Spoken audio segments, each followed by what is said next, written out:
The latest from our daily newsletter at podnews.net.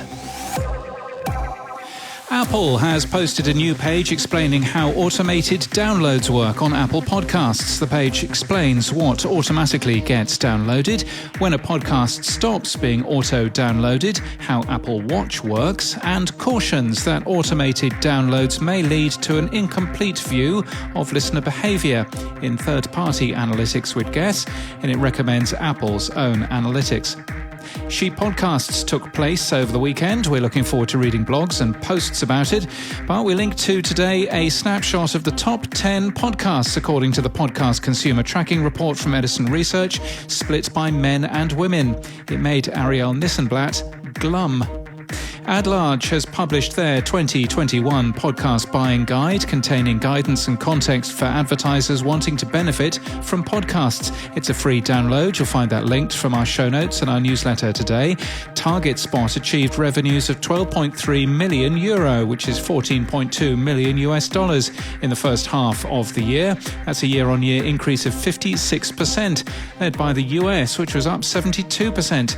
Its figures were released as part of its owning company, Audio Valley.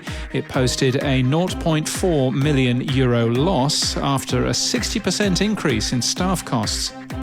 Radio Today Australia has been acquired by its competitor Radio Info. Both websites will continue to operate independently. However, Radio Today's content director and editor Vivienne Kelly will depart the business on November the 19th. Radio Today operates a Radio Focus Podcast Awards and a newsletter of some sort. And the host of Irrational Fear paid for billboards to be shown in Times Square, decrying Australia's climate change policy. He managed to get onto CNN, among other media outlets, as a result, and CNN presenter Jake Tapper understands what podcasters are all about. I know you're a podcaster, so you could talk literally for 4 hours straight, but so apologies. But Dan Illich, you've just been found out. It's a Monday, so time for some tech stuff. The new popular tag is a new proposal for the podcast namespace. It would show a podcast's most popular episodes in a podcast player. Your thoughts would be welcome. We link to that today. From May, but worth a look, Den Delimarski has published how to download your podcast analytics data from Spotify. It involves a lot of hacking the API. And anyway, why are we having to jump through these hoops to get API access to data for our own podcast anyway? That's what I would like to know. Now, when sending boostergrams, you can send any amount of boosts, and some numbers have meaning. A boost for 1776 is known as a Liberty boost, at least in some countries in the world. A boost for 1999 is, of course, a Prince boost. Gary Arndt has compiled an initial list, which we link to today. Send us a school calculator boost. You'll be a friend for life. Cloudflare have posted an interesting piece about multi-user IP address detection. If podcast hosts were to use it, maybe our download figures would be bigger. Boostagram Corner. Yes, using value for value, we earn small amounts of cryptocurrency from every listener and additional boostergrams, which are messages alongside larger tips, like this from Dave Jones. For example, he gave us a rush boost and said he likes good apple, bad apple. Brian of London liked our mention of him last week. 1,029 sats from Castomatic. Thank you. Dave Jones again saying, I don't think Spotify's breaking podcasting. They're just breaking their own product.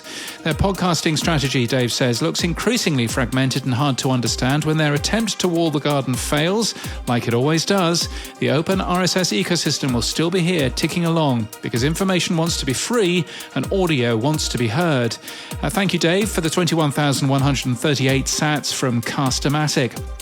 Adam Curry likes us when we say newpodcastapps.com. 5,000 sats from CurioCaster there.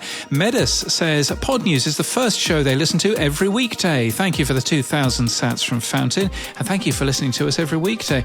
In the last week, we made 39,135 sats, which is about $25. We appreciate the boosts and normal sats per minute as well. You can send us a message by holding down the boost button in your podcast app. And if you don't have one, get one from newpodcastapps.com.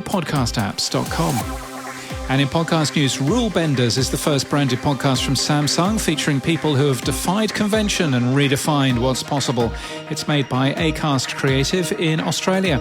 New from TED today, Am I Normal is hosted by Mona Chalabi, a data journalist, diving into the numbers to get some of the answers. It's produced by TED and Transmitter Media, and internet and telephone company in the UK TalkTalk has appointed Dap Dip To develop its podcast over the next year, they've been producing Walking the Walk since February. Dap Dip will produce more podcast ideas to highlight the company. And that's the latest from our newsletter. For all the links, we're at podnews.net.